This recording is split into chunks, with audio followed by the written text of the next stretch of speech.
Ta parole est une lampe à mes pieds, une lumière sur mon sentier.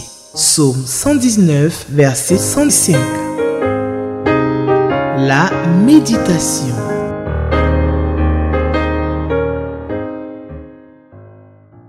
Que la paix de notre Dieu repose sur chacun de vous, chers téléspectateurs d'Espérance TV. Shalom.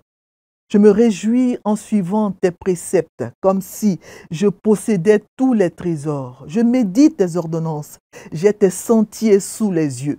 Je fais mes délices de tes statuts, je n'oublie point ta parole. C'est par ces paroles du psaume 119, les versets 14 à 16, que je vous souhaite la bienvenue à l'émission La Méditation. Nous allons prier. À tes pieds, ô divin maître, je me place avec bonheur. En t'adorant, je veux être ton disciple, ô mon sauveur. Parle, j'ai soif de t'entendre. Parle, je n'ai qu'un désir, que ta voix puissante et tendre à mon cœur se fasse ouïr. Parle, j'ai soif de t'entendre. Parle, je n'ai qu'un désir, que ta voix puissante et tendre à mon cœur se fasse ouïr. Oui, Seigneur, parle-nous. Nous avons soif de t'entendre. Nous voulons t'écouter, nous parler. Nous te confions ce temps de méditation de ta parole et nous prions que tu en prennes toi-même le contrôle et la direction. Dispose-nous à écouter ta parole, Seigneur, et qu'elle puisse nous faire du bien. Aide-nous à la comprendre au nom de Jésus. Amen. Alors, le texte que nous propose le lecteur de la Bible, notre guide de méditation, pour le jeudi 22 mai 2025, se trouve dans le livre des Juges. Juges, chapitre 5, les versets 16 à 31. Juges 5, 16 à 31. Et je vais lire le texte dans la version Louis II. Juges 5, 16 à 31. Pourquoi es-tu resté au milieu des étables à écouter le bêlement des troupeaux au ruisseau de Rubin? Grandes furent les délibérations du cœur. Galaad, au-delà du Jourdain, n'a pas quitté sa demeure. Pourquoi Dan s'est-il tenu sur les navires? Hazer s'est assis sur le rivage de la mer et s'est reposé dans ses ports. Verset 18. Zabulon est un peuple qui affronta la mort, et Nephtali de même, sur les hauteurs des champs. Les rois vinrent, ils combattirent.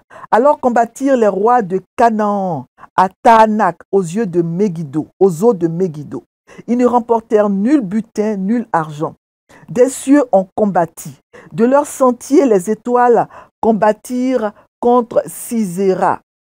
Le torrent de Kizon les a entraînés, le torrent des anciens temps, le torrent de Kizon. Mon âme foule aux pieds les héros. Alors les talons des chevaux retentirent à la fuite précipitée de leurs guerriers. Maudissez Méroz, dit l'ange de l'Éternel. Maudissez, maudissez ses habitants, car ils ne vinrent pas au secours de l'Éternel. Au secours de l'Éternel parmi les hommes vaillants. Verset 24. Bénie soit entre les femmes Jaël, la femme de Héber le Kénia. Bénie soit-elle entre les femmes qui habitent sous les tentes. Il demanda de l'eau, elle a donné du lait. Dans la coupe d'honneur, elle a présenté de la crème. D'une main, elle a saisi le pieu. Et de sa droite, le marteau des travailleurs. Elle a frappé Sisera, lui a fendu la tête, fracassé et transpercé la tempe. Verset 27. Au pied de Jaël, il s'est affaissé. Il est tombé, il s'est couché. À ses pieds, il s'est affaissé, il est tombé. Là où il s'est affaissé, là il est tombé sans vie. Par la fenêtre, à travers le treillis, la mère de Sisera regarde et s'écrie: pourquoi son char tarde-t-il à venir? Pourquoi ces chars vont-ils si lentement? Les plus sages d'entre les femmes lui répondent et elle se répond à elle-même. Verset 30. Ne trouve-t-il pas du butin? Ne le partage-t-il pas?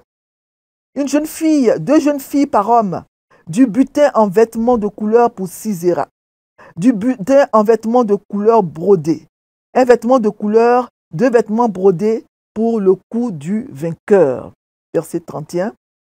Périssent ainsi tous tes ennemis, ô Éternel. Ceux qui l'aiment sont comme le soleil quand il paraît dans sa force. Le pays fut en repos pendant 40 ans. Parole du Seigneur. Amen. Alors, nous sommes au temps des juges. En ce temps-là, il n'y avait pas encore de roi en Israël. Après la mort de Josué, qui n'avait choisi aucun chef pour lui succéder, Dieu avait suscité des personnes qu'on appelait des juges, qui étaient des libérateurs que Dieu avait suscités pour délivrer Israël de leurs ennemis après la mort de Josué. Il y a eu au total 12 juges en Israël, dont une seule femme qui était Déborah. Donc après la mort d'Éhud, le deuxième grand juge, les Israélites vont faire encore ce qui déplaît à l'Éternel, selon Juges chapitre 4, verset 1, ce qui va conduire Dieu à se détourner d'eux pendant 20 ans. Ils vont souffrir pendant toutes ces années de l'oppression de Jabin, roi de Canaan, qui disposait d'un arsenal militaire impressionnant. Selon Juges 4.3, il disposait de 900 chars et il opprimait avec violence les enfants d'Israël depuis 20 ans. Et les enfants d'Israël vont alors crier à l'Éternel pour demander son secours. Et Dieu va susciter une femme, Déborah, dont le nom signifie abeille. La seule femme parmi les 12 juges qui ont exercé l'autorité en Israël pendant ce qu'on a appelé le temps des juges, qui est la période située entre la mort de Josué et l'installation de la royauté en Israël avec le roi Saül, qui a été le premier roi d'Israël. Alors, Déborah, elle est aussi la seule à avoir été prophétesse. On ne sait pas grand-chose de son mari. On sait juste, selon Juges 4.4, qu'il s'appelait Lapidote. Il n'a certainement pas occupé un poste élevé en Israël, sinon on l'aurait dit. Alors, bien que vivant dans une société dominée par les hommes, Déborah a occupé les fonctions de chef d'État, de commandant en chef. L'exemple de Déborah montre clairement que le leadership est un don de Dieu et peut être exercé par une femme. Déborah, en tant que commandant en chef, va faire venir son chef d'état-major, qui était le chef de l'armée d'Israël, Barak, dont le nom signifie coup de tonnerre. Alors, Déborah, sur ordre de Dieu, est allée en guerre contre les Cananéens avec l'aide de Barak, fils d'Abinoam, à la tête d'une armée de 10 000 hommes, des enfants de Nephtali et des enfants de Zabulon. Et l'Éternel a mis en déroute devant Barak par le tranchant de l'épée, Sisera, le chef de l'armée des Cananéens, le chef de l'armée du roi Jabin, tous ses chars et toute l'armée des Cananéens. Les enfants d'Israël vont remporter une victoire écrasante sur Jabin et toute son armée. Alors, Sisera, leur chef d'armée, est tué par Jaël, la femme d'un certain Héber le Kénien, dans la tente de qui il était allé se réfugier. Il avait demandé de l'eau à Jaël. Jaël lui a donné du lait, il s'est endormi et pendant qu'il dormait, elle l'a tué. Et après leur victoire contre l'armée de Jabin, roi de Canaan, Déborah et Barak se mettent à chanter un cantique, tout comme Moïse et Aaron et Myriam aussi l'avaient fait après l'anéantissement des forces égyptiennes dans la mer Rouge, selon Exode 15, versets 1 à 21.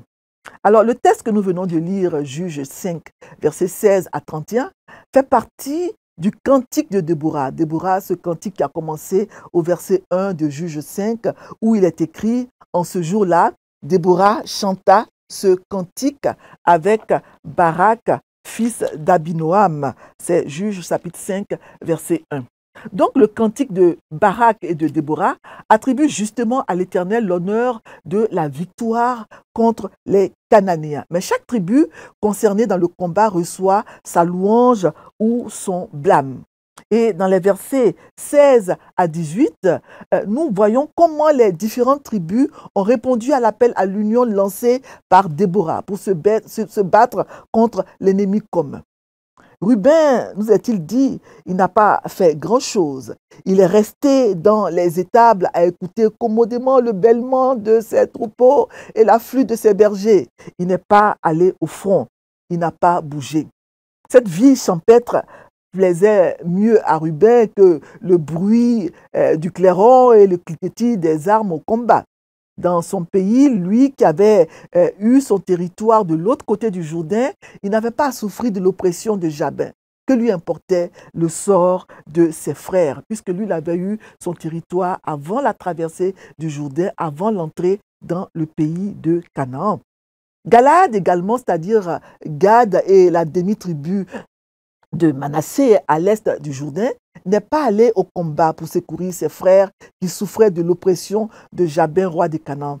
Vous vous rappelez que les tribus de Ruben, de Gad et la demi-tribu de Manassé avaient demandé à Moïse de leur donner leur territoire dans le pays de Galad à l'est du Jourdain, selon Nombre 32, avant même que le peuple traversât le Jourdain pour entrer dans le pays de Canaan. Cependant, ils avaient promis à Moïse, bien qu'ayant déjà eu leur territoire, d'aider leurs frères des autres tribus à faire la guerre pour chasser les Cananéens. On peut le lire dans Nombre 32, verset 26 à 27. On va le lire rapidement, ça nous aide à comprendre ce passage. Donc ces deux tribus édémies avaient promis à Moïse d'aider leurs frères à conquérir le pays de Canaan. Voilà, Nombre 32, versets 26 à 27. À partir du verset 25 déjà, les fils de Gad et les fils de Ruben dirent à Moïse, « Tes serviteurs feront ce que mon Seigneur ordonne. Nos petits-enfants, nos femmes, nos troupeaux et tout notre bétail resteront dans les villes de Galaad, et tes serviteurs, tous armés pour la guerre, iront combattre devant l'Éternel, comme dit mon Seigneur. » Voilà. Et ils ont dit donc qu'ils allaient donc passer le Jourdain devant l'Éternel pour aller en guerre aux côtés de leurs frères. Et on voit dans ce texte qu'ils n'ont pas tenu leur promesse. Ils n'ont pas aidé leurs frères à faire la guerre à Jabin, roi de Canaan. Ils ont préféré rester tranquillement chez eux dans leur territoire qui ne subissait pas l'oppression de Jabin, roi de Canaan. Alors, la tribu de Dan, au bord de la mer, n'a pas non plus quitté son territoire, n'a pas quitté ses bateaux. La tribu d'Azer non plus n'est pas allée à la guerre. Elle s'est reposée dans ses ports. Donc, le chant de Déborah célèbre les tribus qui se sont mobilisées, particulièrement les tribus de Zabulon et de Nephtali. Au verset 18, Zabulon est un peuple qui affronta la mort et Nephtali de même sur les hauteurs des champs. Donc, ces tribus sont décrites comme des tribus qui ont répondu à l'appel de Déborah et de Barak. Elles ont affronté la mort et elles ont été les plus actives dans la bataille contre les Cananéens. Et dans les versets 19 à 22, nous avons la description de la bataille des rois 20. Donc, il y a eu une coalition de plusieurs rois qui sont venus combattre aux côtés de Jabin. Il est question au verset 19 de deux localités. On parle de Megiddo et de Tahanak. Megiddo est situé à 12 km à l'est de Tahanak. Et c'est entre ces deux localités, entre ces deux endroits, que les deux armées se sont rencontrées pour combattre. Les rois cananéens, malgré leur coalition, n'ont pas pu battre les enfants d'Israël. Ils n'ont remporté ni butin ni argent. Et dans les versets 20 et à 22, on a une description de la façon dont l'armée de Sisera a été complètement détruite en parlant du rôle qu'ont joué même les éléments de la nature pour donner la victoire aux enfants d'Israël. Des cieux ont combattu. Il s'est certainement produit un phénomène météorologique quelconque qui a facilité la victoire des Israélites. Les étoiles, nous a-t-il dit, ont combattu contre Sisera au verset 20. Voilà. Le torrent de Kizon, les eaux des rivières sont présentées comme des alliés d'Israël. Il se peut aussi que l'armée de Sisera ait été littéralement emportée par les eaux du torrent. Tout ça pour souligner la nature divine de la victoire. Ce n'est pas par sa force seule qu'Israël a vaincu. Dieu a mis les éléments de la nature à contribution. Il a utilisé les éléments de la nature pour détruire les ennemis des enfants d'Israël et accomplir ainsi sa volonté. Et dans le verset 23, il est question de Méroz. C'est une malédiction, ce verset 23 est une malédiction sévère sur Méroz. On ne sait pas grand-chose sur Méroz, qui est probablement une ville qui a refusé d'aider, dont les ressortissants ont refusé d'aider Israël pendant la bataille. Et dans les versets 24 à 30, Déborah rappelle les faits qui sont décrits dans le chapitre 4. Voilà, Déborah décrit ici la réaction de la mère de Sisera, la mère de Sisera qui est en proie au chagrin. Voilà, ces faits ont été donc décrits dans le chapitre 4 du livre des Juges. Donc, comment Jaël, une femme courageuse, épouse d'un certain Héber le Héthien, a tué le Sisera, qui était le général de l'armée cananéenne, par un acte de trahison. Elle l'a hébergé chez lui et il est resté chez Jaël, il s'est endormi, elle lui a donné du lait et pendant donc son sommeil, elle l'a tué. Et donc, on voit la réaction de la mère de Sisera dans les versets 28 à 30. Elle est en proie au chagrin. La mère de Sisera regarde par la fenêtre, elle est inquiète et elle se demande pourquoi son fils met tant de temps à rentrer à la maison. Parce que Sisera et ses armées étaient certainement habitués à gagner leur bataille sans difficulté. C'était une armée forte, puissante, avec beaucoup de chars, 900 chars de fer. C'est donc une armée forte. Et ses amis et elle-même pensaient que Sisera et ses hommes étaient occupés à prendre le temps de rassembler, de partager le butin pris chez les enfants d'Israël. Étaient sûrs qu'ils allaient remporter la victoire sur les enfants d'Israël, le butin, les filles, les vêtements qui devaient se partager, etc. Mais ce serait vraiment un grand choc. Ces femmes-là, quand elles vont découvrir que Sisera et ses armées ont été vaincus, et que Sisera n'allait plus jamais revenir parce qu'il avait été tué au combat. Et le chant de Déborah se termine au verset 31 avec une prière pour que les ennemis d'Israël soient détruits. Il exprime également l'espoir que tous ceux qui sont fidèles à Dieu seront bénis et que la paix reviendra sur le pays. Donc ce passage souligne l'importance de l'engagement, du courage et de la foi dans le combat contre l'ennemi. Il rappelle également les conséquences de l'indifférence et de l'abandon de la cause de Dieu. C'est le message central de ce texte. Et après ce combat, le pays fut en repos pendant 40 ans sous Déborah. Alors, on peut tirer des leçons, beaucoup de leçons de ce texte, en regardant un peu la façon dont les différentes tribus ont répondu à l'appel à la guerre lancé par Déborah. Certaines tribus, par lâcheté ou paresse, ne se sont pas engagés comme la tribu de Ruben, de Gad, la demi-tribu de Manassé. Dans le pays de Galade, ces tribus-là sont restées dans le confort de leur maison, retenues par leur commerce, leurs affaires. Elles n'ont pas quitté les bateaux ni les ports. Ruben, lui, s'est assis parmi les bergeries pour entendre les bêlements des troupeaux. Est-ce que nous sommes comme eux d'une manière ou d'une autre? Au lieu de faire le travail que le Seigneur nous propose, au lieu d'aider nos frères quand ils sont en difficulté, est-ce que nous nous asseyons tranquillement chez nous en se disant ça ne nous concerne pas? Est-ce que nous sommes prêts à aider les autres quand ils sont en difficulté? Ou bien est-ce que nous sommes de ceux qui préfèrent rester tranquillement chez eux à écouter la bonne musique comme l'ont fait les tribus de Ruben, de Gad, les tribus qui étaient à Galade, en laissant les autres se débrouiller seuls. Ils n'ont pas aidé leurs frères à combattre. Ils sont restés tranquillement chez eux. Donc Galade est resté au-delà du Jourdain. C'était la terre qu'ils avaient choisie. Et ils se sont contentés de ne pas s'impliquer pour aider le reste d'Israël dans le conflit.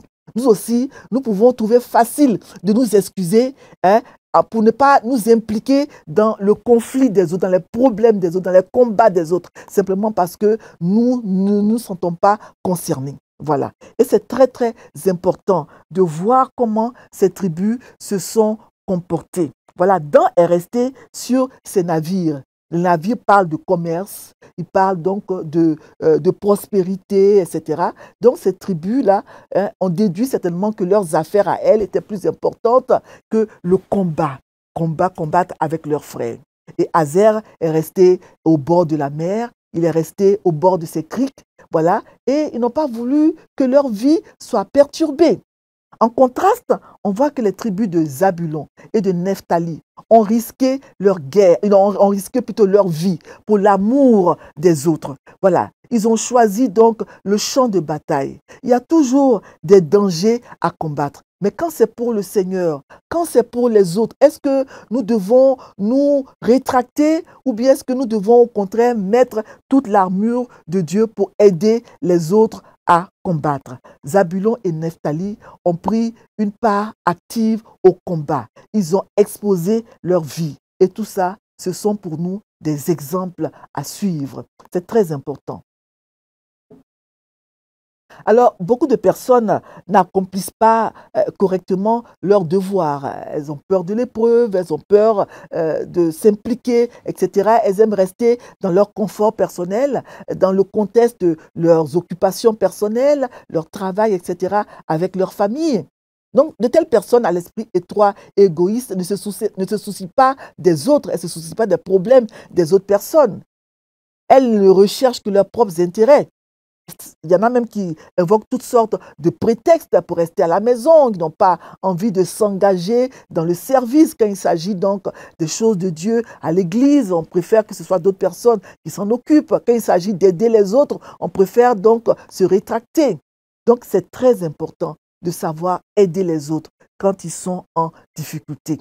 Et le cantique de Déborah donc se termine, comme je l'ai dit au verset 31, en disant que les ennemis périssent ainsi tous les ennemis des ennemis ô Israël. Ceux qui l'aiment sont comme le soleil quand il paraît dans sa force. Donc Déborah ici, elle proclame son espérance. Elle regarde en avant. Elle tourne les yeux vers l'avenir, vers le jour glorieux où ceux qui aiment le Seigneur vont resplendir comme le soleil lui-même dans sa force.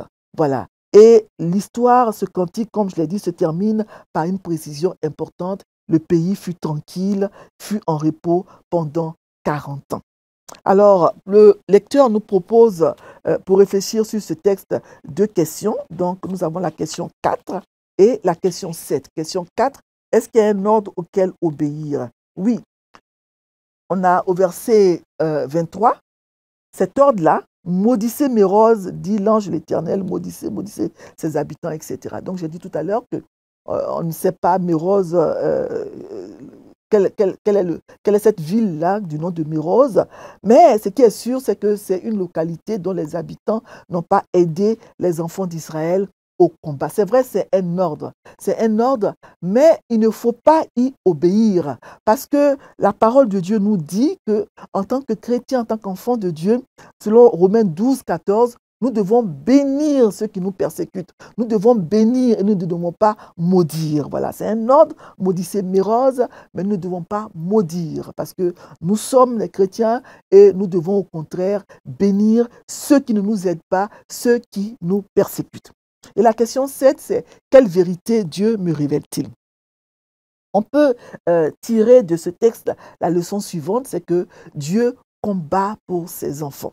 Quand Dieu est pour toi, et c'est vraiment une vérité, Dieu donne la victoire à ses enfants. Dieu a donné la victoire aux enfants d'Israël qui n'avaient pas une armée aussi puissante que celle de Jabin, qui lui disposait de 900 chars de fer. Les enfants d'Israël venaient de parcourir le désert, de vivre dans le désert pendant 40 ans, pendant longtemps. Ils n'étaient pas entraînés à la guerre, ils n'avaient pas les armes efficaces et tout ça.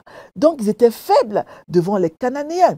Mais Dieu les a aidés. Dieu leur a donné la victoire. Dieu a combattu pour eux. Dieu a même disposé les éléments de la nature en leur faveur pour qu'ils puissent avoir la victoire sur leurs ennemis. Et c'est une vérité. Dieu combat pour ses enfants. Dieu donne la victoire à ses enfants. Il a fait pour les enfants d'Israël contre le roi Jabin, roi des Cananéens, et il est capable de le faire encore aujourd'hui. Ils étaient plusieurs rois qui s'étaient coalisés pour combattre Israël. Le roi Jabin, il était fort, il était puissant. 900 chars, vous vous rendez compte? Mais Dieu a donné la victoire à ses enfants malgré la puissance du camp ennemi. Notre Dieu est un Dieu qui donne la victoire. Quels que soient les combats que nous devons livrer, les problèmes auxquels nous sommes confrontés, les difficultés que nous traversons, nous pouvons compter sur l'aide, le soutien, l'appui du Dieu à qui rien n'est impossible afin d'avoir la victoire dans les combats que nous livrons. Que le Seigneur nous aide à toujours avoir confiance à lui et à ne pas avoir peur, à ne pas nous inquiéter quand nous sommes confrontés à des combats difficiles. Nous allons prier. Seigneur notre Dieu, notre Père, merci pour ce beau cantique de Déborah. Nous voulons, nous aussi, Seigneur, vraiment proclamer notre foi quand nous devons combattre et que nous avons en face de nous des ennemis forts, puissants. Quand on promène des regards inquiets, on se demande, mais d'où nous viendra le secours? Nous voulons placer notre confiance en toi et avoir l'assurance que tu es le Dieu qui donne la victoire à ses enfants dans tous les combats qu'ils mènent. Parce que ta puissance est au-dessus de toutes les autres puissances. Nous voulons être aussi des chrétiens qui aident leurs frères, ne pas être comme la tribu de Ruben, la tribu de Gad, la demi-tribu de Manassé qui sont restés dans leur territoire à Galade, qui ne sont pas allés combattre aux côtés de leurs frères. Seigneur, nous voulons être toujours prêts à aider les autres, nous sentir concernés par les problèmes des autres, les aider, les soutenir, combattre à leur côté, comme Zabulon et Nephtali l'ont fait. Merci pour ce passage et ces exemples de solidarité, d'entraide que tu nous donnes dans le texte que nous venons de lire. Bénis chacun de nous et aide-nous à appliquer cela dans nos vies chrétiennes au nom de Jésus. Amen. Que le Seigneur nous aide à être des personnes qui ont toujours confiance en lui et qui ne se découragent pas, qui n'ont pas peur quand ils se trouvent confrontés à des difficultés qui paraissent insurmontables. Dieu donne toujours la victoire parce que sa puissance est au-dessus de n'importe quelle autre puissance. Que le Seigneur nous bénisse et qu'il nous garde. Amen. Ta parole est une lampe à mes pieds, une lumière sur mon sentier. Psaume 119, verset 105. La méditation.